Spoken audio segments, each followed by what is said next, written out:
In a quiet village nestled in Ondo State, Nigeria, George was born into a humble but loving family.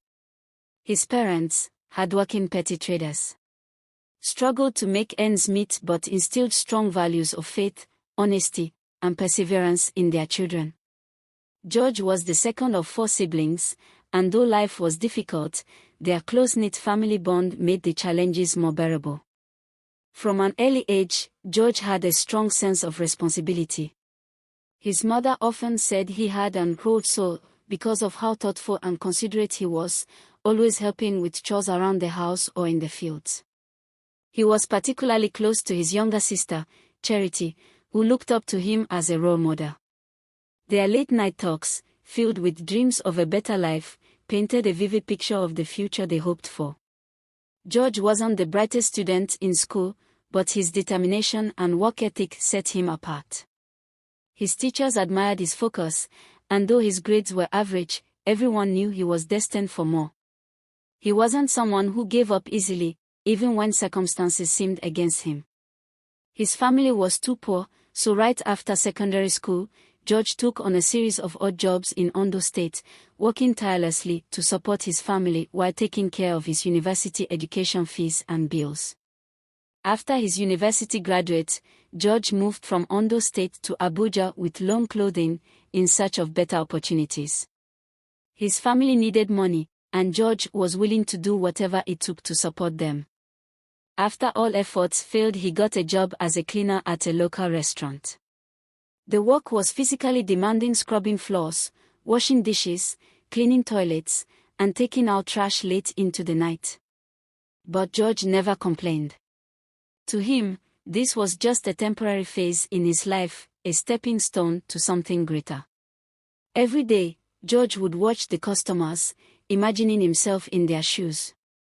He dreamt of wearing a suit, working in an office, and being able to provide for his family in a more meaningful way. Though his body ached from the labor, his spirit remained strong. In quiet moments, he would sit alone, imagining what his life could become. Despite the bleakness of his current situation, hope burned bright within him. One fateful day, George's life changed forever. While mopping the floor of the restaurant, he caught the attention of a customer, Dr. Patrick, a doctor at the University of Ilorin Teaching Hospital. Dr. Patrick had noticed George's diligence over the past few weeks and was struck by his humility and work ethic. After a conversation with George, Dr. Patrick learned about his background, his dreams, and his level of education. The doctor saw potential in George and offered to help him. He introduced George to a friend at the hospital who could get him a job at the National Health Insurance Scheme (NHIS) unit. This job was far from glamorous, but it was a huge step up from cleaning tables and floors. With his new position, George could finally see a path to the future he had always dreamed of. George was overwhelmed with gratitude.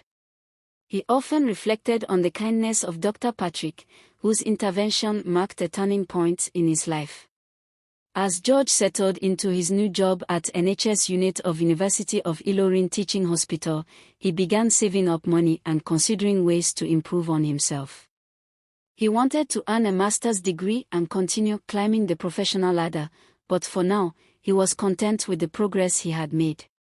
In his office, George quickly gained the respect of his colleagues.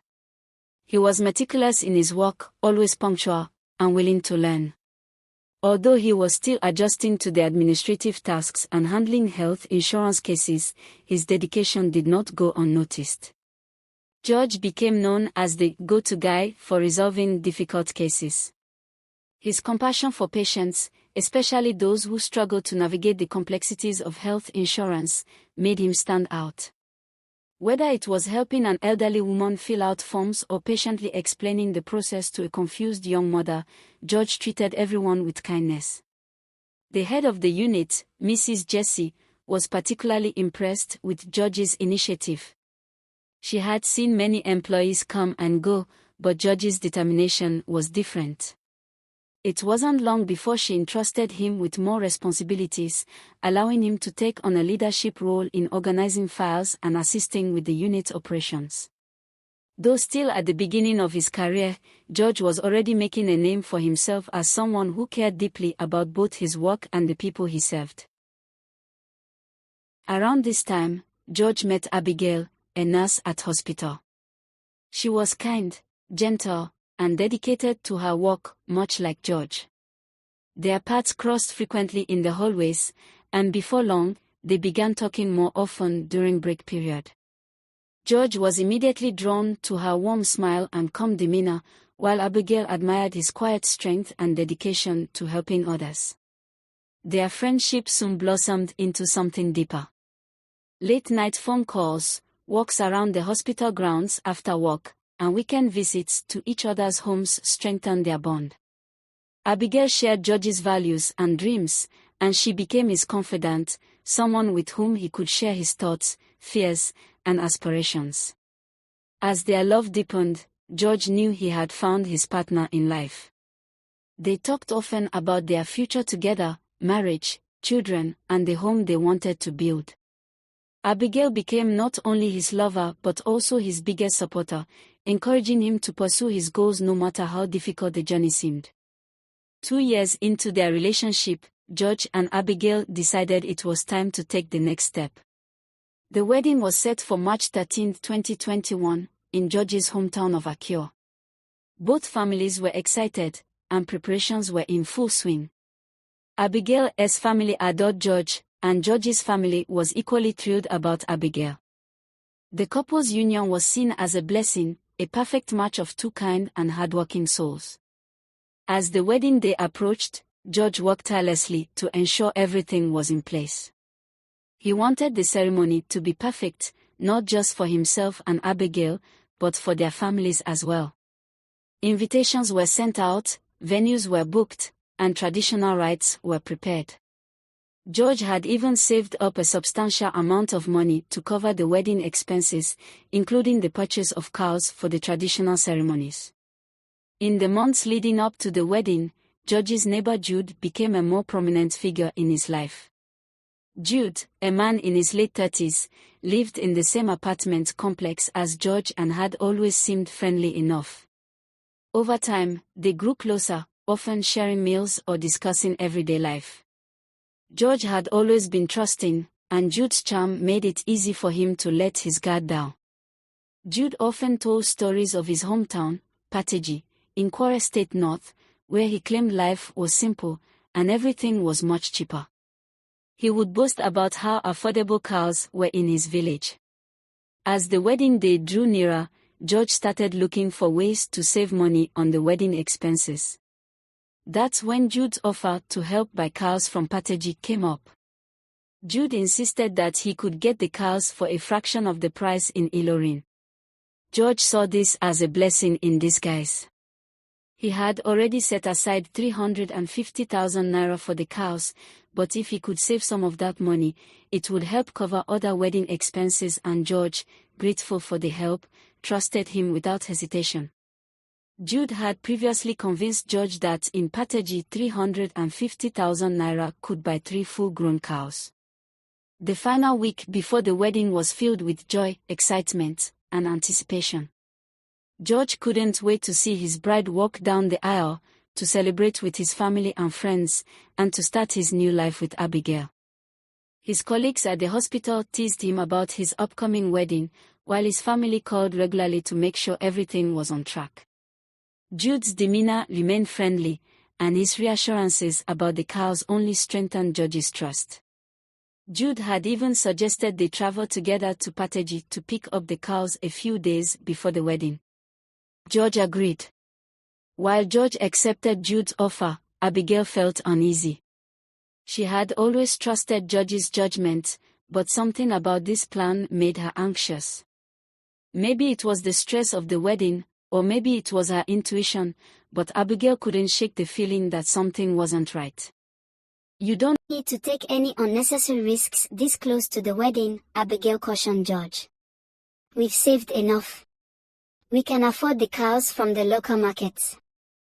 George, always the optimist, dismissed her concerns with a smile. Don't worry, my love. It's just one quick trip, and Jude will be with me the whole time. I'll be back before you know it. The plan was set.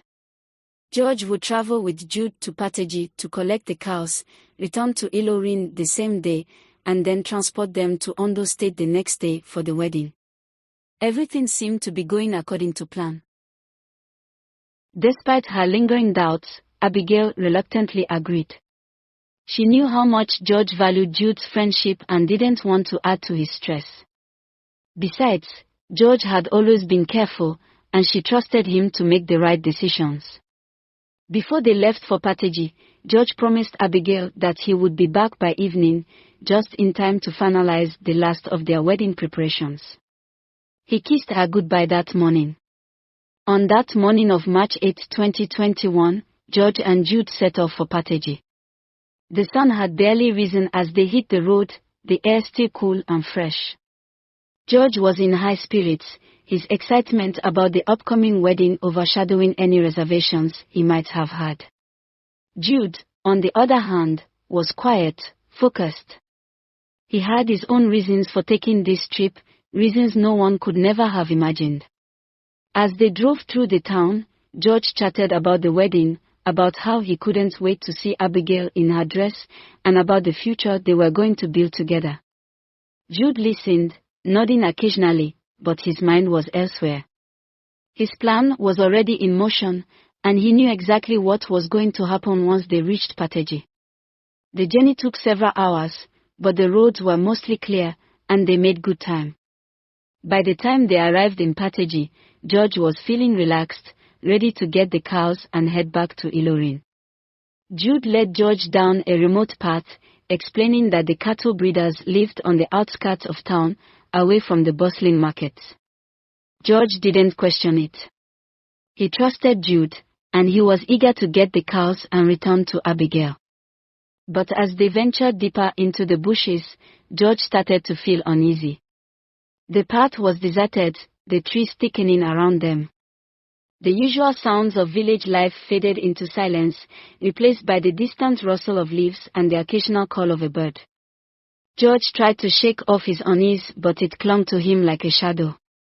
He glanced at Jude, but his friend seemed unbothered, leading the way with confidence. They hadn't walked much further when the ambush happened. Out of nowhere, 3 masked men emerged from the trees, weapons in hand. George barely had time to react before they were upon him. His heart raced as they grabbed him, wrestling him to the ground. He struggled, panic flooding his senses, but it was no use. They overpowered him, tying his hands and feet with rough ropes. "Jude!" George cried, looking desperately at his friend. But Jude didn't move. He stood there, watching the attack unfold, his face devoid of emotion. It was then that the horrible truth dawned on George. This wasn't a random attack.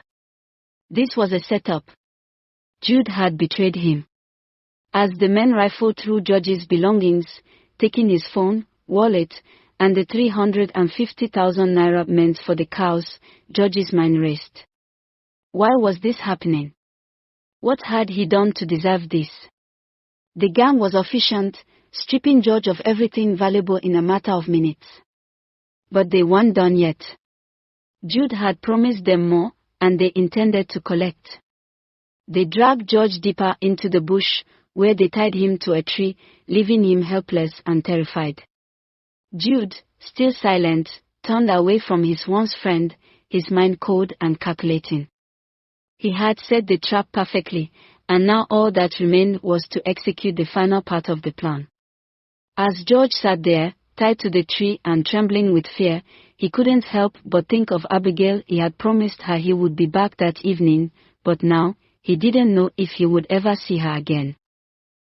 Jude was a man who had lived many lives, most of which he kept hidden behind a charming smile and friendly demeanor. Unknown to George and most of their neighbors, Jude had a dark past that stretched far beyond what anyone could imagine. He had been involved in criminal activities for years, from armed robbery to more unspeakable acts like kidnapping and killings.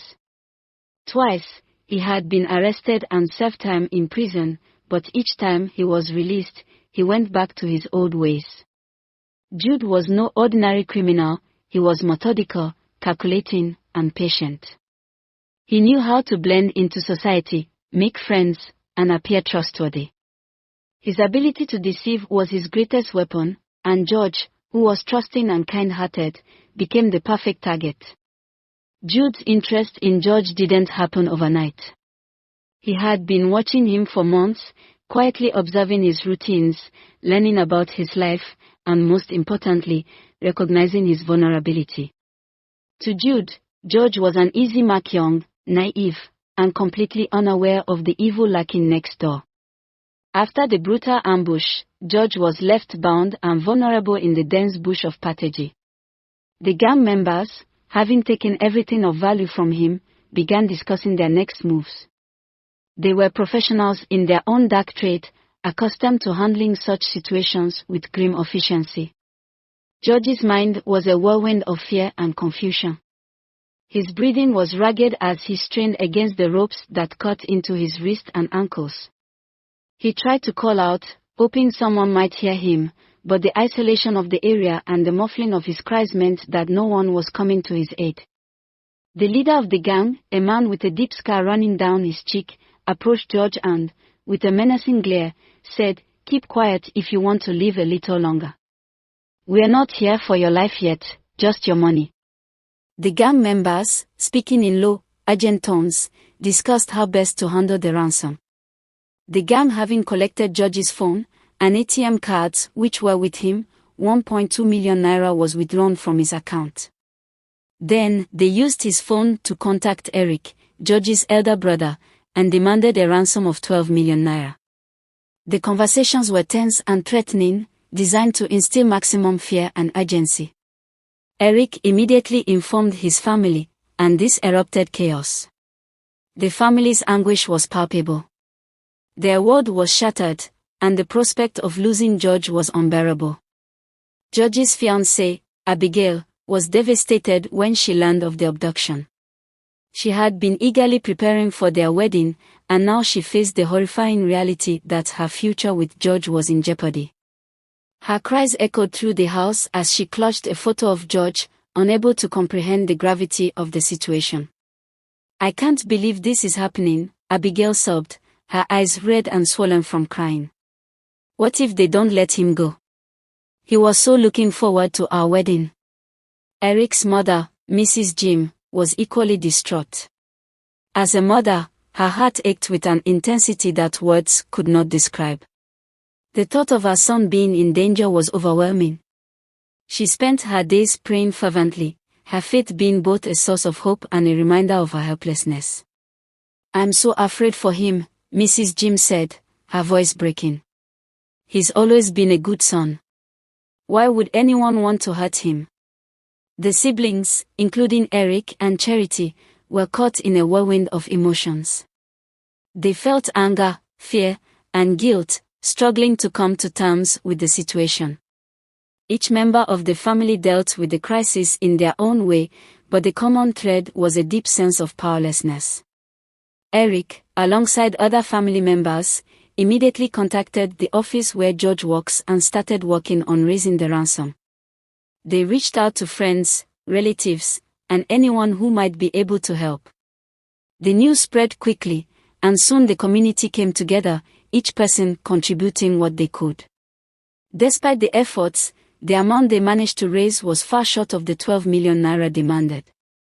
The kidnappers, seeing the desperation in Eric's voice and the partial payment offered, agreed to lower the ransom to 3 million naira before George could be released for his wedding. This was still a significant amount, but the family was willing to do anything to secure George's release. Eric and his family spent the next few hours negotiating with the kidnappers, pleading for a reduction in the ransom and for more time. The tension was palpable. Every conversation with the kidnappers was fraught with fear and urgency, as they knew that delaying payment could cost George his life. The family's desperation was evident as they liquidated assets and borrowed money from every possible source. The community rallied behind them, offering financial support and moral encouragement. As the deadline approached, they were able to raise a little over 1 million naira, with hopes of gathering the remaining amount before it was too late. As the hours dragged on, George was left alone in the bush, tied to the tree. The physical discomfort was intense, but it was the psychological torment that was truly devastating. The silence of the forest was occasionally broken by the distant sounds of wildlife, but these only served to heighten his sense of isolation. His mind replayed every moment leading up to his abduction, from the excitement of the wedding preparations to the exciting feeling he had when Jude first suggested the trip. The harsh reality of his situation was sinking in, and he struggled to maintain hope. He could not understand why this was happening to him, and the uncertainty about his future was agonizing. Every time he heard footsteps or rustling leaves, his heart would race, hoping it was someone coming to rescue him. But each time, the sounds would fade, and he would be left alone with his thoughts. He tried to stay focused on the possibility of escape, but the ropes were tight and the area was far too remote for him to hope for a chance of getting away on his own. Lessons learned from the story. 1. Do not judge people by face value. 2. Trust can be misplaced. 3. It's important to look beyond what meets the eye and remain cautious. Do feel free to share your thoughts, ideas, and lessons in the comment section. You never know who might be reading or how your words could make a difference. Thanks for watching. Thanks for your usual support.